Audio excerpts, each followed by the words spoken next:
মানে চুরি করে খেতে কি? তোকে দেখা নিলে আমার প্রতি আমার বোনের ধারণা তো তোমরা শুনেই নিলে, কিন্তু সত্যি আমি কোনো জিনিস চুরি করে খাইনি। সকাল সকাল বসে পড়েছি হেয়ার রিমুভ করার জন্য আপার লিপসের। কিছুদিন হলো হরমোনের ইমব্যালেন্সের কারণে আপার লিপসের হেয়ার গ্রোথ খুবই বেড়ে গিয়েছে। তো আমি পুরো ফেসিয়াল হেয়ারটা রিমুভ করাই না, শুধুমাত্র আপার লিপসটাই করিয়ে নিই। তো ওটাই করিয়েছিলাম 1 মাস পরে করাচ্ছিলাম বলে এত ভীষণ কষ্ট হচ্ছিল, পুরো চোখ থেকে তো জলই পড়ে গিয়েছিল। আর অনেক দিন ধরে পার্লার যাওয়াই হয়নি, আর কেনই বা যাবো, বাড়িতে যখন পার্লারওয়ালি বোন পেয়ে গিয়েছি তাই ওকে দিয়ে সমস্ত কাজটা সেরে নিয়েছিলাম।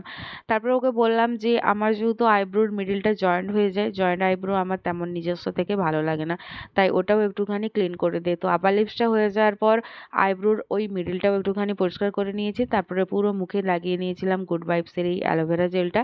শুরুটা হয়েছিল কান্না দিয়ে, শেষটা হলো হাসি দিয়ে।